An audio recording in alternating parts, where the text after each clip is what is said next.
Hello and welcome to The Drug Trip. This channel is here to feed the curiosity of those who would like to gain an insight to the effects of various drugs and substances through user experiences and stories, with our main goal being to entertain and reduce harm and abuse. We post regular trip reports every few days, so if you do enjoy these, we would really appreciate it if you subscribed. And more importantly, we love to hear our viewers' thoughts, opinions and experiences, so please leave something for us in the comment section and we may use it in a future video. Enjoy and be safe.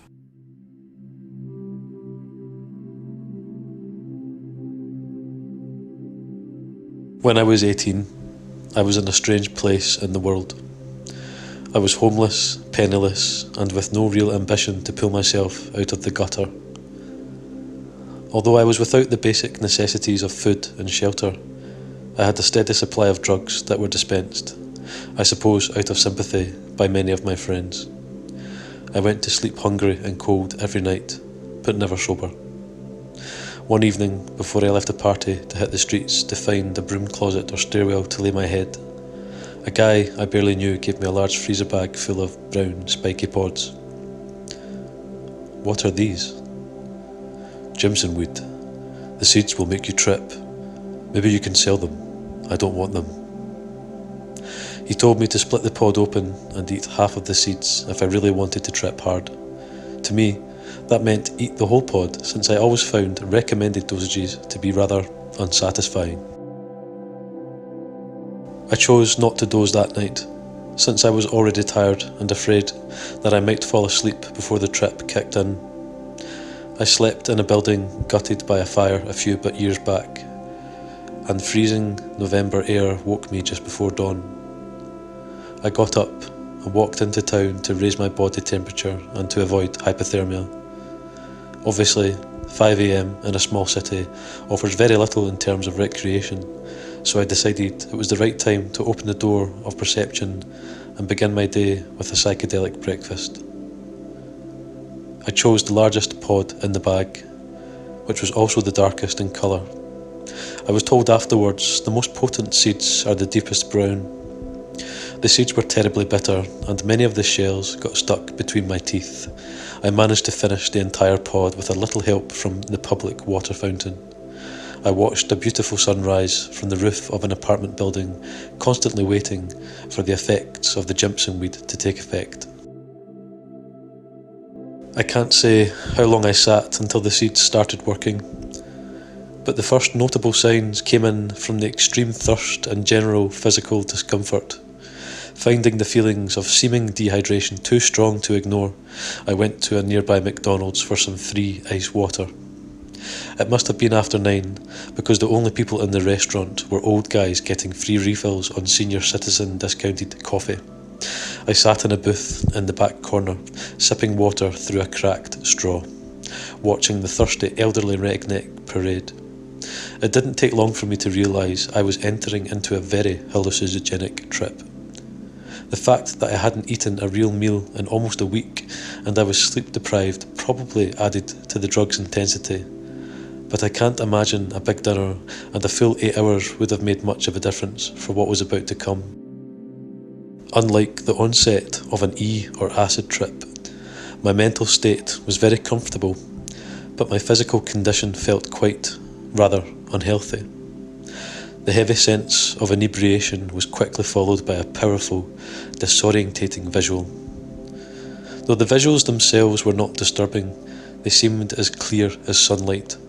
Black cats milled around the floor in front of me, so numerous that I couldn't even see the tiles beneath. They appeared wet and angry. There was deep crimson blood dripping from the ceiling. Everything was technicolor. The sense of detachment was strong, but it didn't feel strange.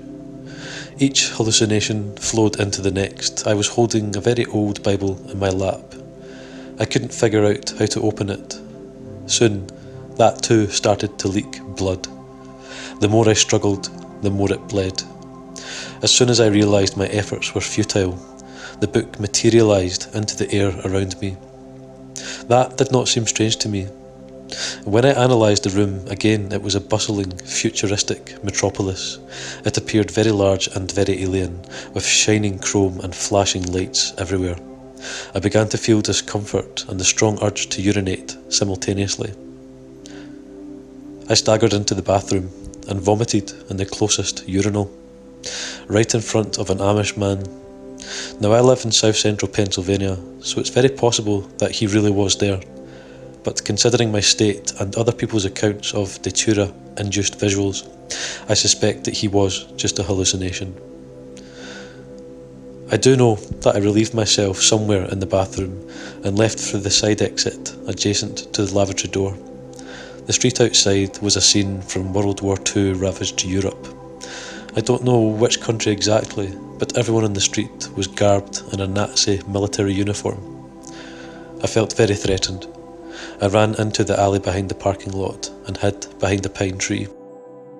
The anxiety soon ebbed, but the thirst and need to urinate returned. I knew I needed a comfort zone, a place I could relax.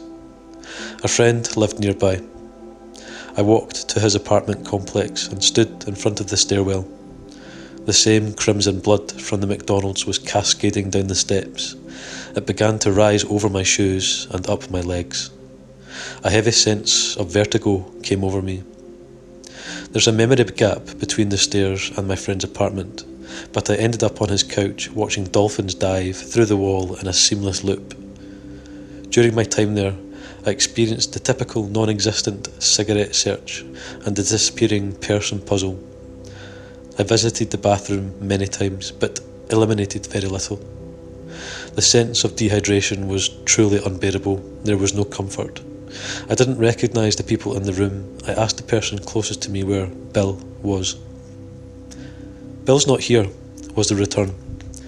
I closed my eyes to escape the growing sense of panic, but when my eyelids shut, all I saw was a new room with new people. Where was I? I tried to reopen my eyes, but it only revealed another room with yet more strangers and unfamiliar faces. This went on and on and on. I didn't know if my eyes were open or closed. I didn't even know where I was, what time it was, or what was even happening. My panic turned into sensory collapse. Everything bled together, and I felt a deep, spiralling sensation engulf me. I lost all visual capabilities, but I still had a very real sense of touch. I was trapped in some small metallic box. It made perfect sense to me. I was dead. This was hell. There were no demons, no hellfire, no brimstone. Just a deep, complete feeling of darkness and hopelessness. This was a never-ending void, not at all how I had imagined it, but worse than I had thought it could have ever been. I've had feelings of infinite emotion on acid trips before, and sensations of universal truth in K-holes, but this was the most profound reality I have ever experienced. My whole existence was put into perspective, and I was being punished for wasting the gift of life. I blacked out at some point in the box and woke up in my friend's apartment the next day. He said I was out for around 8 hours. The physical effects wore off around a day later, but the psychological impression has yet to fade. Datura is boundless. Datura is powerful beyond words. Datura is poison.